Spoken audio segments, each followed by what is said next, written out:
दोस्तों नमस्कार, आदाब, सत श्री अकाल। उर्मिलेश संवाद के इस खास अंक में आपका स्वागत है। दोस्तों, भारतीय जनता पार्टी पिछले कई चुनावों से अगर आप देख रहे हैं तो कोई न कोई बड़े मुद्दे पर चुनाव लड़ती है, कोई न कोई एजेंडा होता है और कोई न कोई हथकंडा भी होता है। अब आपको याद होगा 2014 का इलेक्शन। 2014 का इलेक्शन सबका सबका साथ सबका विकास, गुजरात मॉडल, विकास पुरुष, तमाम इस तरह का एजेंडा था, इसी तरह के नारे थे। 2019 में पुलवामा के साथ देशभक्ति लहराई गई चारों तरफ और चुनाव में काफ़ी चमक आ गई भारतीय जनता पार्टी के लिए।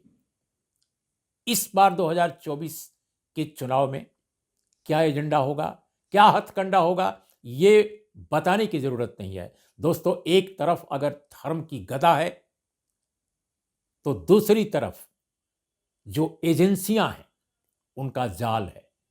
गदा एक तरफ चल रही है और जाल दूसरी तरफ घेरेबंदी कर रहा है, यानी एक तरफ घेरा है, दूसरी तरफ गदा है।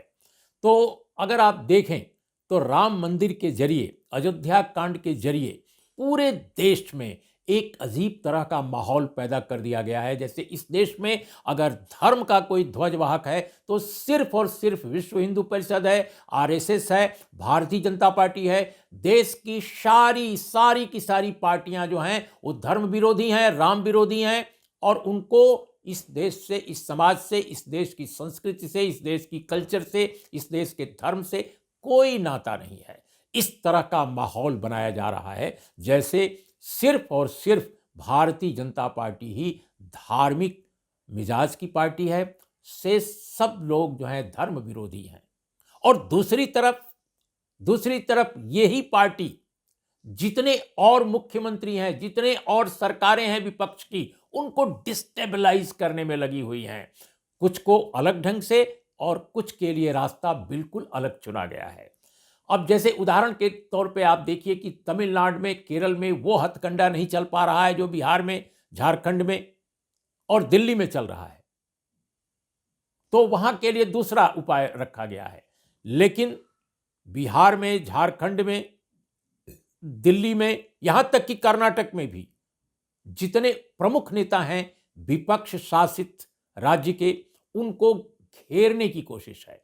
अब जब मैं आपसे बात कर रहा हूं, अरविंद केजरीवाल इस वक्त ईडी क्या कल सुबह करेगी, आज रात क्या करेगी, वो इसी उधेड़बुन में होंगे। उनकी समूची पार्टी इसी में लगी हुई है कि उनके प्रिय नेता अरविंद केजरीवाल का कल क्या होगा, परसों क्या होगा, कब क्या हो जाएगा, कोई ठिकाना नहीं है। तो 2024 के चुनाव की रणनीति बनाने के बजाय अब तो आम आदमी पार्टी को यह रणनीति बनानी पड़ रही है कि अगर अरविंद केजरीवाल कल या परसों या किसी दिन गिरफ्तार कर लिए जाते हैं ईडी द्वारा, तो मुख्यमंत्री कौन होगा, सरकार कौन चलाएगा, कौन ऐसा होगा जिस पर कोई और इल्जाम न लग जाएगा। यह हाल है। ईडी ने उनको आज समन दिया था पेश होने का। उन्होंने कहा है कि सवाल भेजिए, हम जवाब देने को तैयार हैं। अब देखिए कि क्या होता है। इसी तरह से 5 तारीख को, यानी जस्ट 2 दिन बाद, 5 तारीख को बिहार के deputy chief minister Tejashwi Yadav को बुलाया गया है। अब देखिए वो क्या करते हैं। नीतीश कुमार जी जो मुख्यमंत्री हैं और तेजस्वी यादव जो डिप्टी चीफ मिनिस्टर हैं, सरकार में गठबंधन सरकार है, वहां भी समस्याएं चल रही हैं राजनीतिक तौर पे। अब राजनीतिक तौर पे वो अपनी समस्याएं सुलझाएं या ईडी का जो हमला है उसको देखें। उधेड़बुन में सारे लोग हैं। 2024 की चुनावी तैयारी करें, गठबंधन के तहत सीटों की शेयरिंग का क्या फार्मूला हो इस पर बात करें, या ईडी के सवालों का जवाब देते रहें और गिरफ्तारी का डर जो है या गिरफ्तारी की जो आशंका है उसको कैसे झेलते रहें। तो ये एक अजीब तरह की समस्या पैदा कर दी गई है। इसी तरह से हेमंत सोरेन, जब मैं आपसे बात कर रहा हूं आज झारखंड मुक्ति मोर्चा, उसके विधायक दल की बैठक चल रही है रांची में। कल्पना सोरेन हेमंत सोरेन की धर्मपत्नी है। कहा जा रहा है कि हेमंत सोरेन अपनी गिरफ्तारी की आशंका के मद्देनजर अपनी धर्मपत्नी को मुख्यमंत्री बना सकते हैं, क्योंकि गिरिडीह में एक गांडेय सीट है, विधानसभा क्षेत्र है गांडेय उसका नाम है। तो गांडेय से जो विधायक थे झारखंड मुक्ति मोर्चा के सरफराज साहब, सरफराज अहमद, बड़े पुराने नेता हैं, पहले कभी कांग्रेस पार्टी में हुआ करते थे, तो उनको इस्तीफा उनको वो दे दिए हैं।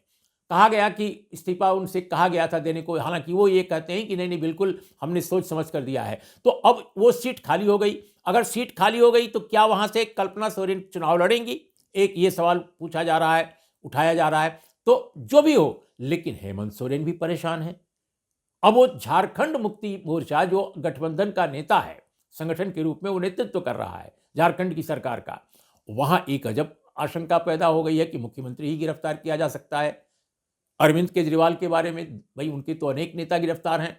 Manish Sisodia deputy chief minister गिरफ्तार है, सत्येंद्र जैन गिरफ्तार है, कैबिनेट मंत्री रहा है। इसके अलावा आपके संजय सिंह जैसा धाकड़ नेता, बहुत ही मुखर नेता, राज्यसभा का एमपी, वो गिरफ्तार है। तो कहने का मेरा यह मतलब है कि कब किसको गिरफ्तार कर लिया जाए कोई ठिकाना नहीं है, लेकिन गिरफ्तारियां सिर्फ और सिर्फ विपक्ष में होती हैं। ईडी, सीबीआई, इनकम टैक्स सिर्फ विपक्ष की तरफ आता है। कभी भी सत्ताधारी दल के किसी प्रमुख नेता को आपने देखा नहीं होगा कि उसके यहां ईडी, सीबीआई, आईटी कभी फटकती है, कभी भूल से भी नहीं उसका दरवाजा खटखटाती है। सारी एजेंसियां और सारी एजेंसियों की सारी कार्रवाई उन्हीं पर होती है जो विपक्ष के हैं या सरकार की आलोचना करते हैं, असहमत होते हैं। तो ये इस देश में चल रहा है।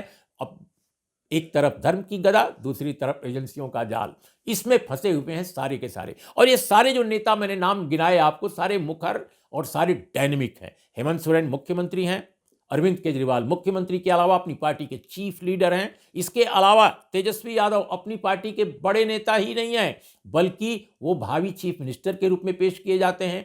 और इसके अलावा चौथे नंबर पर डी शिव कुमार का नाम, D Shiv Kumar deputy chief minister ही केवल कर्नाटक के नहीं हैं, वो प्रदेश के बड़े दिग्गज हैं और माना जाता है कि कांग्रेस पार्टी के संकट मोचन हैं। जहां जहां कोई सरकार संकट में आती है या पार्टी के विधायक दल में फूट की आशंका होती है, माना जाता है कि वो पार्टी के संकट मोचक बनकर उभरते हैं और सबको मैनेज करते हैं। उन पर भी एक मीडिया समूह में इन्वेस्टमेंट के नाम पर, कि इन्वेस्टमेंट जो किया गया उसका हिसाब किताब नहीं है, मनी लॉन्ड्रिंग वगैरह है, इसको लेकर उन पर भी तलवार लटक रही है एजेंसियों की। अब इसके हिसाब से देखा जाए तो इस देश में कोई प्रमुख, अब आप ममता बनर्जी के यहाँ देख लीजिए, अभिषेक बनर्जी पर तलवार लटक रही है।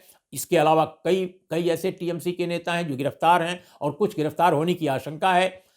तो ऐसी स्थिति में कहा जा सकता है कि 2024 इलेक्शन के लिए भारतीय जनता पार्टी ने एजेंडा और हथकंडा दोनों ढूंढ लिया है। एक तरफ धर्म की गदा रहेगी और दूसरी तरफ एजेंसियों का जाल रहेगा।